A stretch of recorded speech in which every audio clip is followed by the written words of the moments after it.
If you're sitting kind of up higher, can you come down a little closer, get a more close effect, see more? It's kind of dim in here a little bit. I don't know if it's just me. I'm getting tired. Jeez. But come on down a little closer. The dancers will be coming down. We'll be getting started. But we'd like to welcome everybody for coming on over. We'll be doing a little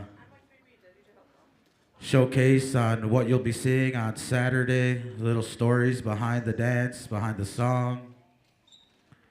As long as our dancers, once they make it down, we'll get started. But hopefully you'll make it over on Saturday. Starts at 1 o'clock. I believe there's a meal too. And then it starts again at 7 till about 10:30, I believe. That's usually how long they go till. But calling my dancers, if you can hear me.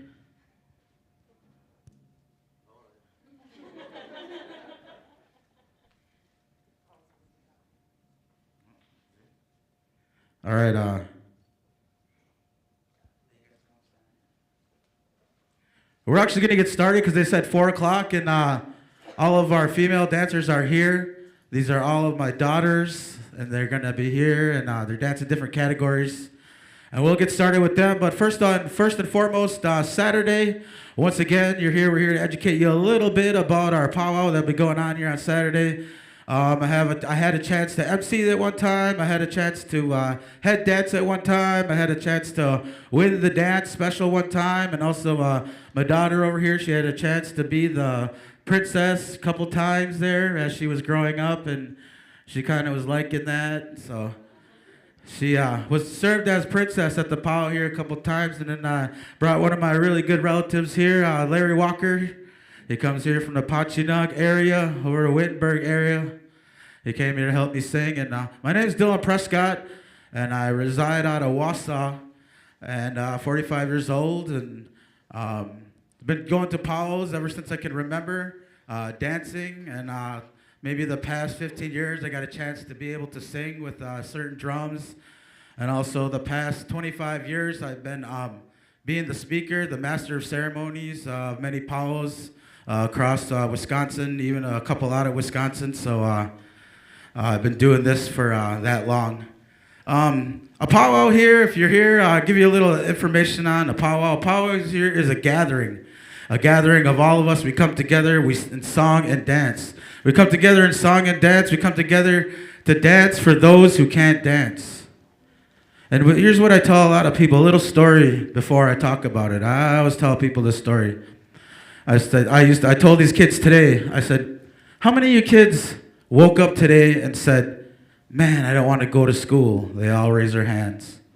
I said, how many of you kids, when mom said, it's time for school, how many of you kids said, I don't want to even sit up? How many of you kids said, I don't even want to open my eyes? How many of you didn't even want to hear your mom say that? And all these kids are raising their hands, raising their hands, raising their hands. So then I told these kids, I said, okay, now put your hands down. I said, now imagine this. I said, imagine you waking up tomorrow, and imagine if you couldn't see. Imagine if you couldn't hear. Or imagine if you couldn't move your arms, your legs. You couldn't sit up. Or imagine if you couldn't use your fingers. All of these things. I told these kids, I said, there's people in this world right now, younger than you, older than you, that would give anything, that would give the world to open their eyes. That would give the world to sit up out of that bed. That would give the world to even walk to the bathroom in the morning. That would give the world to hear their mom say, get up, let's go to school. So I told these kids this, and then I said, now, I'm going to talk to you about when we come together in song and dance at what we call a powwow. We come together in song and dance to dance for those who can't, those who are sick, those who ain't feeling good. And you could be sick and not feeling good mentally, physically, emotionally.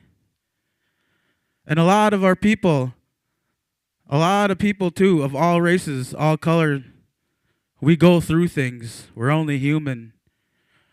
There's times we're sad. There's times we're lonely. There's times we're scared. There's times we feel like no one's there. So we come together and we dance. We come together in a circle. And when we dance in the circle, it gives us time to leave them things outside of that circle that we're dancing in. And we can dance all together to the same beat that we call the heartbeat of Mother Earth. We call the heartbeat of our people. And we make that beat with this drum that we have, our grandfather drum. And we sing these songs of praise and glory. Before these songs of praise and glory, all of these songs were prayers. They were prayer songs. And our people went through a lot of things. And as they went through things, they made songs. Songs of happy. Songs of remember. Songs of glory. They made more songs. So we come together as happiness to enjoy one another at this moment, at that time. And we can sing and we can dance together to one heartbeat and become one once again. And as Native American people at these powwows, we encourage all races of people to come. Because within our people, we have prayer. We have within our ceremonies. And all of our different tribes, within these prayers that we have, there's a meaning to some of them words, and it always means our relatives, which means all of us, of all four colors, of all four corners. Of all four directions. So we encourage you to come to our powwow.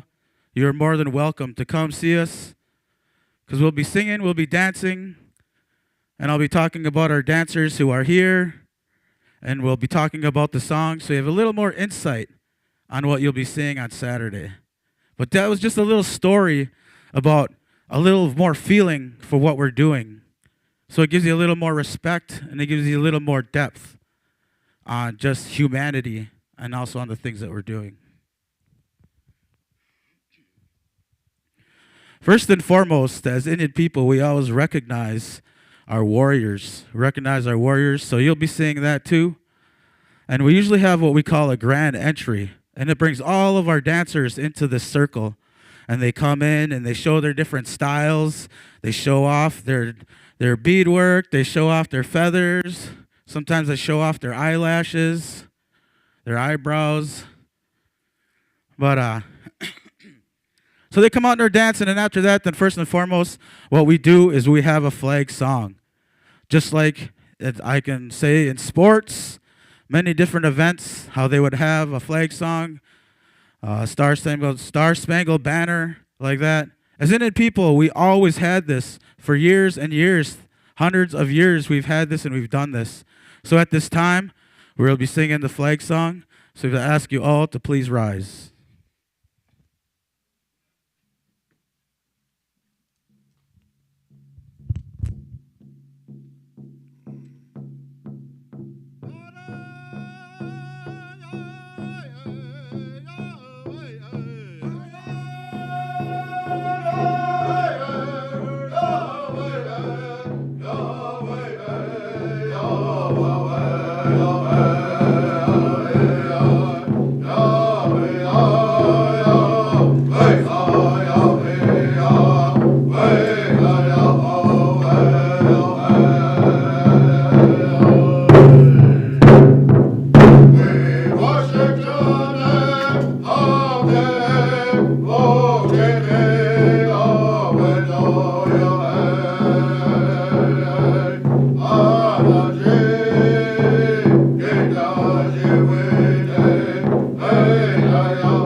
right, thank you. You can all be seated.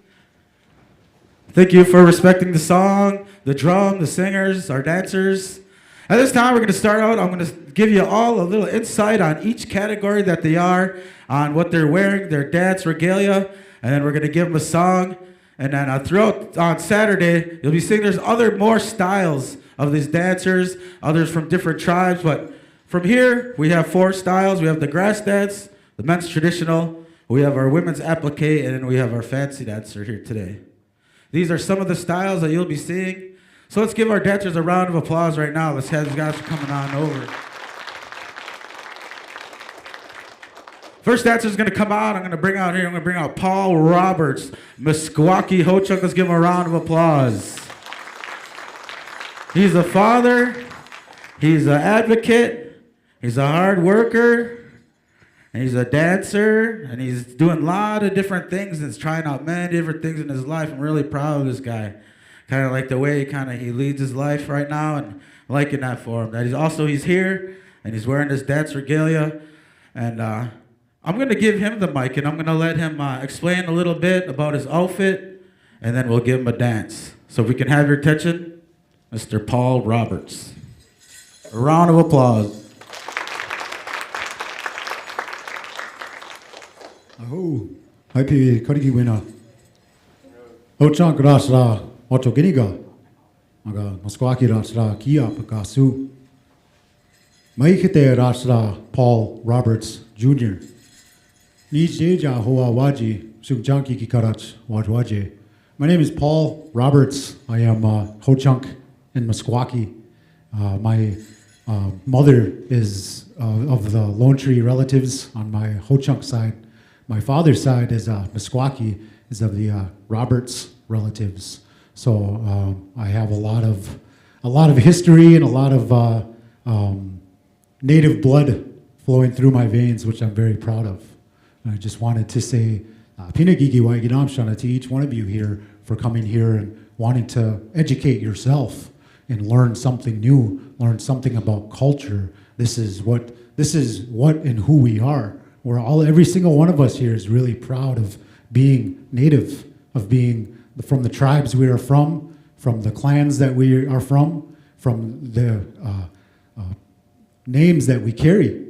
We carry those names. My name is Wachoginiga Kiapakasu. I am a Wolf Clan, and that means he leads. So I'm really, really proud of that name, and I carry that name with pride. And that's who I am. That is my spirit. That's who I am. And I just wanted to, again, say thank you to each one of you for coming here and being a part of this. I hope to see all of you at the PowWow. And you guys coming here, being here tonight, that means you guys are going to dance on Saturday, right? Yeah? Yeah? You guys are here, so that's why you're here, so you guys can learn, so you guys can see the dance moves. Pick the one you want to try out, and on Saturday, that's what you guys are going to do. So we'll see you guys there on Saturday. I dance men's traditional style. The style that I do dance is from the Plains relatives that we have. The headdress that I wear is a dog soldier helmet. The history of the dog soldier was a really interesting Cheyenne history. And I would hope that maybe each one of you can look up some of these different things. But this headdress and these warriors, what they used to do is they used to hold the ground.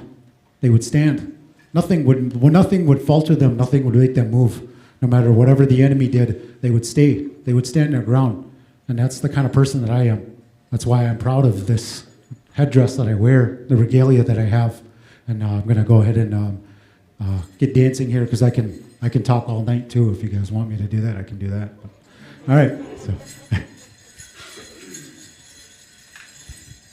Well, once again, let's give Paul Roberts a round of applause. Men's traditional dancer, and you'll be seeing this here on Saturday. The song we're going to be giving Paul is the appropriate song for some of our men's traditional. It's called the Duck and Dive.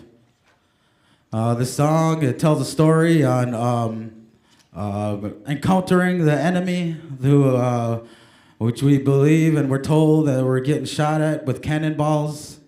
And this song, it tells a story on that. It tells a story on what happened that time at that war. And this song comes to the Cheyenne people of northern Montana. And that's a duck and dive song. We're going to give him 4 times through because, man, this guy is healthy. This guy looks like Conan underneath there.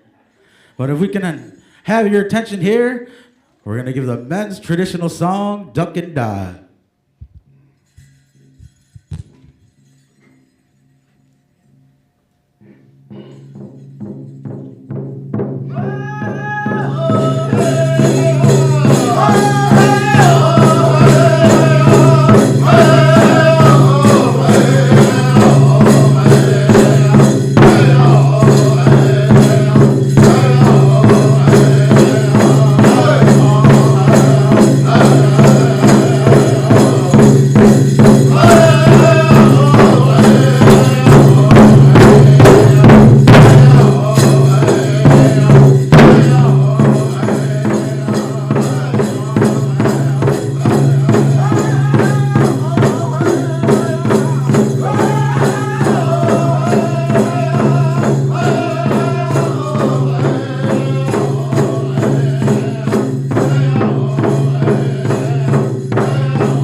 Hey, Paul, a round of applause.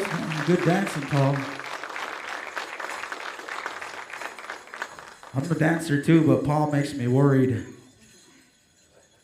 I want to bring out one of our female dancers out. I'm going to bring out my daughter here, Jasa. Let's give Jasa a round of applause. Come on out, Jasa.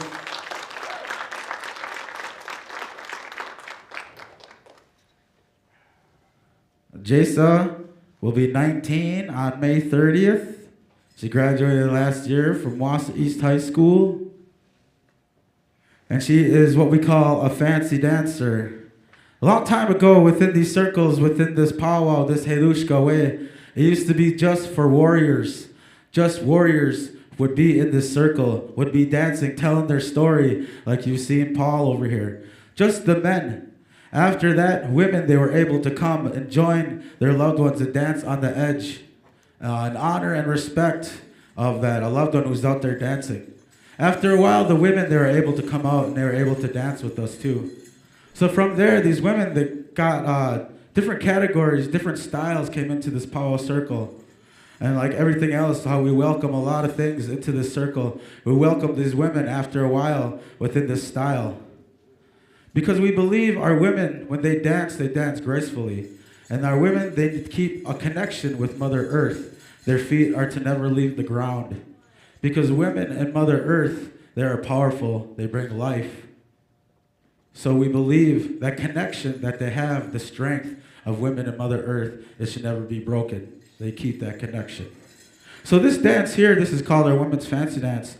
And this is one of the dances, that new styles that came out maybe in the early 50s, late 40s.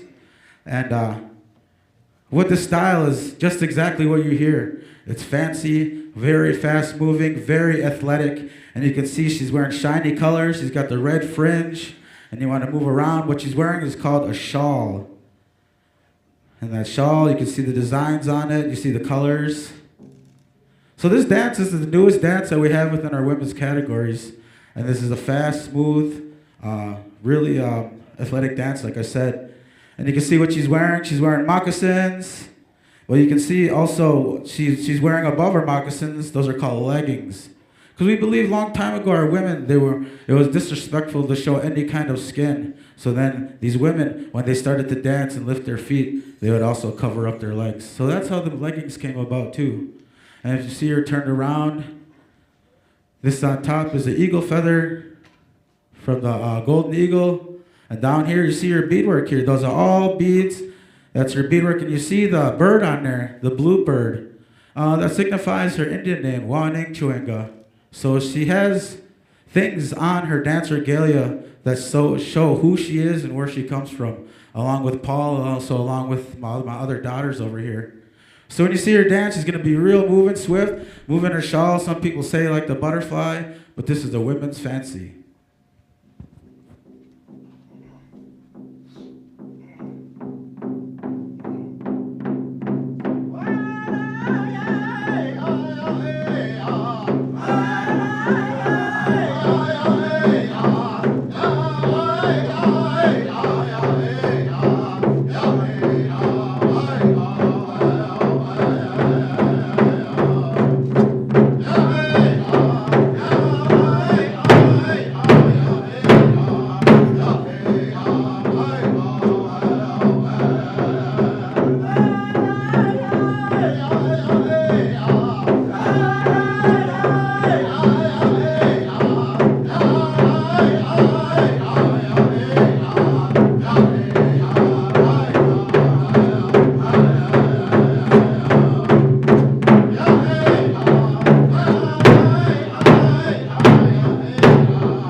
Give Jace a round of applause.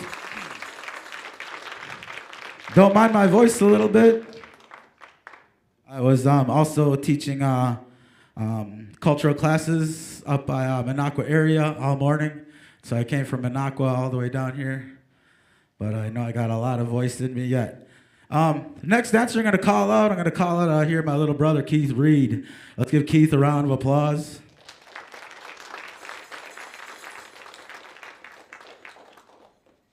And Keith right here, he comes from the Ho-Chunk people, also Menominee people, also, what? And this dance that he's doing is called the grass dance. And the story behind this dance is long time ago, the tribe out of Nebraska called the Umaha people. They had a dance, they had a war dance.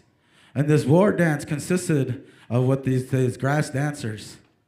And when they had this war dance, they would have this war dance for days before they went to war or before they would have to leave to go hunting expeditions. So when they had this war dance, they said a long time ago in the early 1400s, they said that the Ho-Chunk people, they lived across the river from the Umaha people. And when they lived across that river, they said the Umaha people, they were about to head to Ohio. There was a big gathering of tribes going on in Ohio.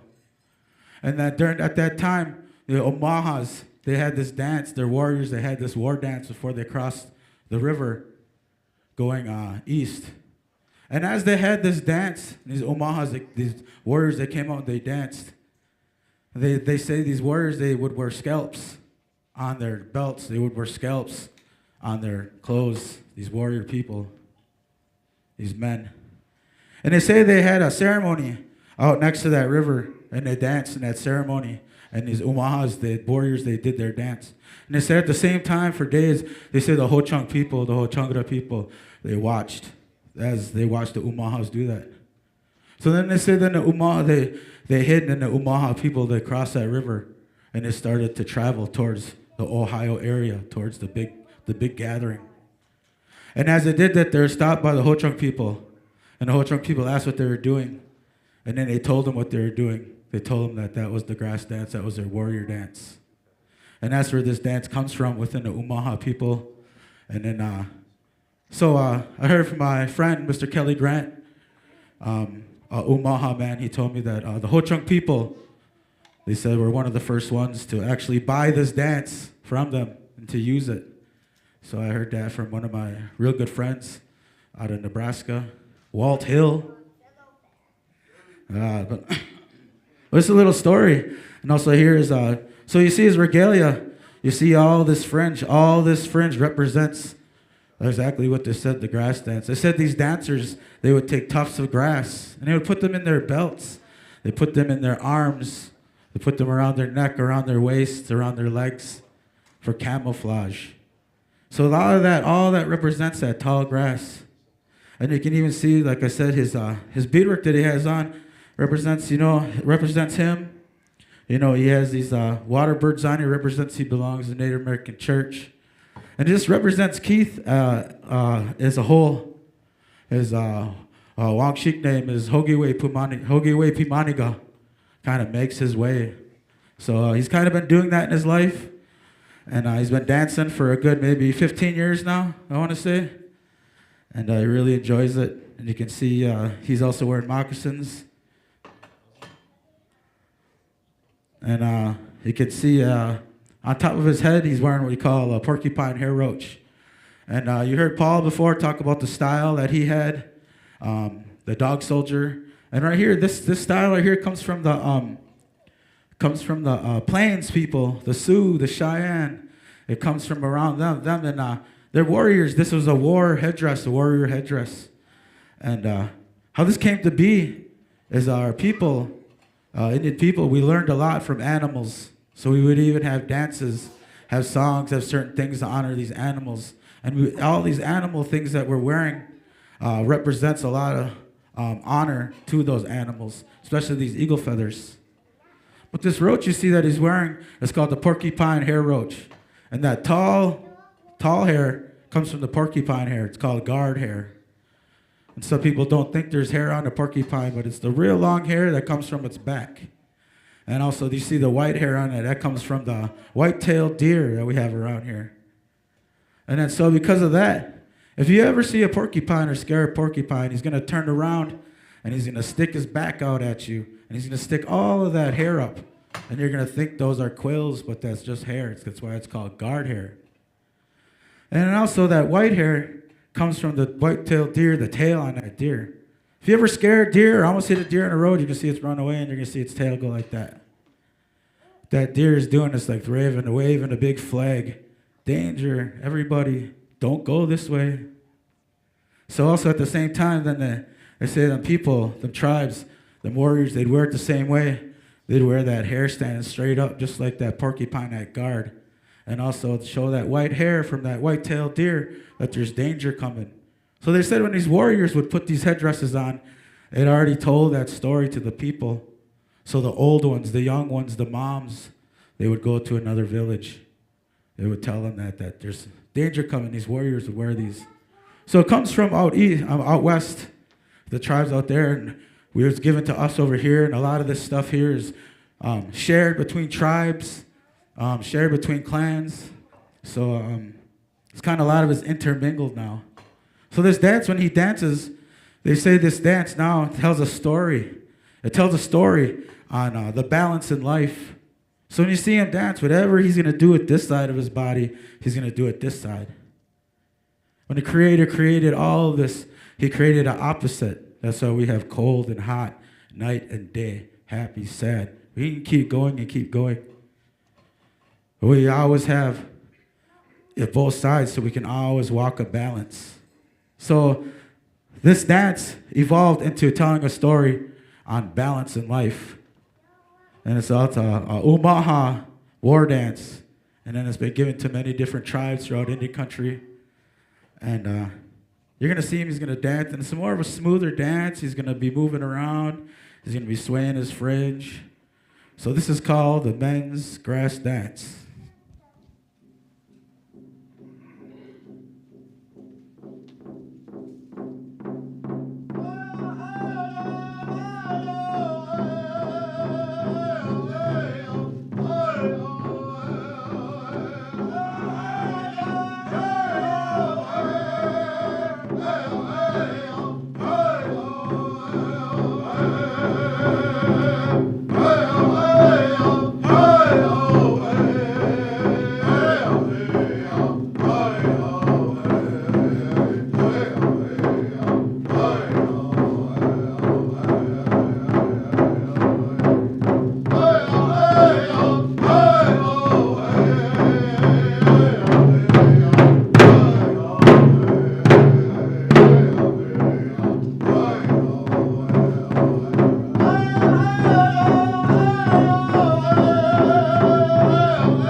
All right, let's give Keith a round of applause. Men's grass.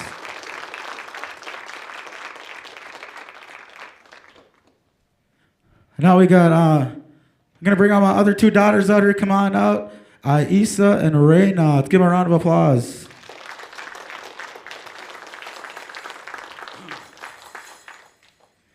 This dance, within maybe the past, I almost want to say 20 years, this dancer was only able to see and also being showcased at our Ho-Chunk celebrations at the Labor Day, Memorial Day, and also Nijla, and many other Ho-Chunk celebrations. And throughout then, many different tribes, many other woodland tribes, also have this dance, and they started to come and bring that dance back within their tribe. So we have this dance, this woodland dance. It's coming back within many tribes. But this style right here, this main style that you see these two girls have, this is the Ho-Chunk applique. This is the original Ho-Chunk applique, and they're gonna be dancing. And my daughter over here, Aisa, she'll be dancing almost a little different from Reina. She'll be doing a more older style, more of a woman's kind of dance, and Reina's gonna be kind of doing the more upbeat, I suppose. So you see the two different styles, the older style and the newer style, kind of together. This dance right here, you see these designs that they're wearing on their dance regalia, on their dresses, on their shirts. What do they call it? Blouses. On their blouses, on their skirts. This is called applique. And like I was talking before about this dance, this grass dance, and I was talking about the balance, this balance that we're supposed to live in life. Within many different tribes that we have these applique, and this applique tells a story on life and how we should be and how we should live. And just like you see these beautiful colors, the beautiful styles, that represents how beautiful life is. But you can see this design, it looks like it was mirrored. If you were to close it and open it, one side is just the same as the other. And that tells that story on that balance, like I said, of the Creator, how He created everything opposite to everything. And then you see right up the middle on those designs, they say that's the way we're supposed to walk. And they say as human beings, sometimes we're all not perfect. I know I'm not. But I know sometimes we veer off this way. Sometimes we veer off this way, but we can always come back to the good balance in life. So it tells a lot, these designs and this dance. I always was asked, growing up, they said, well, if this is an old dance, well, how come they ain't wearing hides, and how come they ain't wearing kind of a lot of that stuff? And I said, because when the travelers came, the traders came, these women, they saw this different satins. They saw these different colors that they'd never seen before. They saw these ribbons. So these women, these Indian women, what they did is they traded all that stuff in order to have these satins, this material that they'd never seen before. So also growing up, also get older within the history, the Ho-Chunk women, it showed a sign of wealth when they would wear these different satins, and also they would wear a lot of ribbons because that stuff was expensive. And it would show them that they were living good. And also you see they were wearing also these necklaces that they're wearing. They're wearing a whole bunch of necklaces. That was also back in the day a sign of wealth. Because they would use little bones. They would use different shells that they would have, maybe from hunting, maybe from eating good. And they would make these necklaces out of these things. Also deer hooves, many different things. These animal parts that they would wear would show a sign of wealth. So this dance right here, the applique, you can see they're also wearing one feather on the top. And also you see their moccasins. They got moccasins too. And one of them is carrying a fan, an eagle feather fan. And that's the tail of a bald eagle. Some carry fans, some don't. It's a preference. So when you see them dance, just like I told you about the connection, about how women have that power and how the Mother Earth has that power and the connection they're supposed to keep. This dance signifies that. So this is the oldest dance. So once our women were able to come into the circle, they were able to do this dance. This is called should we do an applique song? Do you guys want an applique song? Or do you guys, yeah, applique song? This is a special song that's made for this style. Ho-Chunk applique.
let's give a round of applause, Isa and Reina. And those are just some of the styles that you're going to be witnessing, you're going to be seeing on Saturday. And also right now, what you'll also be witnessing is what we have and what we call, it's called the intertribal song. And when you hear intertribal song, it doesn't just mean tribe, it means everybody. All colors, all shapes, size, races, everybody. Walmart shoppers even. So when you hear intertribal, that means come on out, come dance with us. But when you see us dancing, we're going to be dancing in a circle around the drum. We'll be dancing in a circle around the drum the same way the clock turns to represent that circle of life. And also what we're going to do is we're going to sing an intertribal, and we're going to sing that one. We're going to let our dancers come on out, and we're going to sing 2 times through. And then after that, you guys watch real good, because we're going to have you guys come on down and maybe try a couple steps yourself, since it's only us in the room. All right, guys? So this is called the intertribal. When you hear intertribal, that means come on down, everyone come and dance. We're going to call all of our dancers back in, showcase their styles. Calling all dancers, all of our dancers.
Now this is what we're going to do.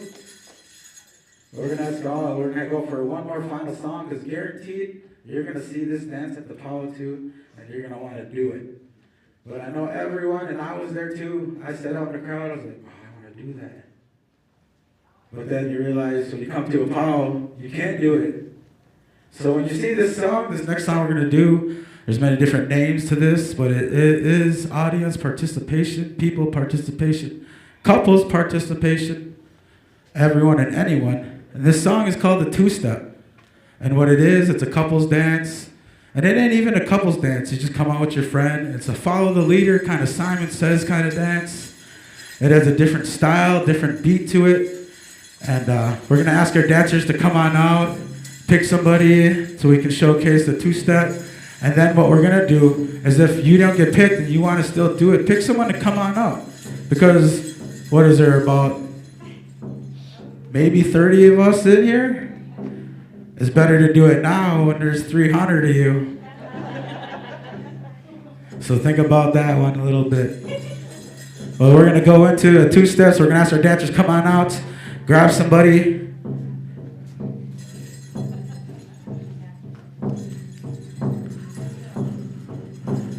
I see my daughters are walking over here. There's only a couple people. Well, Paul, we're going to have you lead this out. Okay, and then, okay, all of our dancers, they got somebody? Right now, grab somebody. Okay, Paul, we need you right here. Your partner right here. You guys are lined up behind Paul. Grab your partner, lined up behind Paul. Girls on the right, men on the left. Come on, bring your partner, line up behind Paul. So, and here's how it goes. Paul, show them the step and they can start doing it. They can try it. Right here, guys. Can you do this? Yeah, can you do that? Now, whatever you see Paul and Rachel do, you guys got to do the same thing. And your dancer that's with you, don't worry, they'll guide you along the way. Anybody else want to come on down? Come on down. It's time to try the two-step. There's their two-step.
Give yourselves a round of applause. And also give all the dancers. Also, everyone who came down, give yourself a round of applause. And also at this time, give our dancers a round of applause. Paul Roberts, Keith Reed, Aisa Roberts, Raina Prescott, Jason Rasmussen. Also, let's give our singer here, Mr. Larry Walker Sr., round of applause. Our singer, bringing you all the good songs, all those good jams. And I just kind of hummed along with it. If you couldn't tell, I was lip syncing. But also, what we're going to do here is also, while you're up here too, also you guys want to come down here right now and just tell you a little bit about even what they're wearing. And once you go to a powwow, try not to bump into them. You see their feathers that they have. They take care of these feathers. These feathers mean a lot to them. So try not to bump their feathers. And also you see Paul, he's also wearing a bustle in the back. So you always got to watch. There's feathers everywhere. And also you see their toes. Those aren't steel toes, boys and girls. Those are moccasins. So also when you're walking, just be a little aware of they're walking around in pretty much beaded socks. And also, if you really want to take a picture of them, just walk up to them, ask them. They'll probably say yeah, and they'll probably say $5, but they're playing with you because we do a lot of kidding around over there. We have a lot of fun. So there's a lot of joking. You'll be seeing a lot of laughing. And hopefully we'll be seafood over there. But yeah, but there is a meal. Am I right, Rachel? There is a meal. So once again, at the very end here, let's give everyone down here a round of applause, singers, dancers, you guys. And I suppose we'll give it a couple minutes. You guys want to come down. Maybe you aren't going, But now is your chance to come down and get a little close, maybe get a picture with them, get close to the regalia, get a little more look at what they have on. So we'll give you that now. Because like I said, otherwise it's different when you're around 500-600 people, maybe 1,000. Right now we're feeling like family, so we might as well come down and talk to them. All right, I hope you guys have a good time. I hope we gave you a little bit of information on what you'll be seeing. I hope you like the show. And man, oh man, we'll see you Saturday. Kennedy.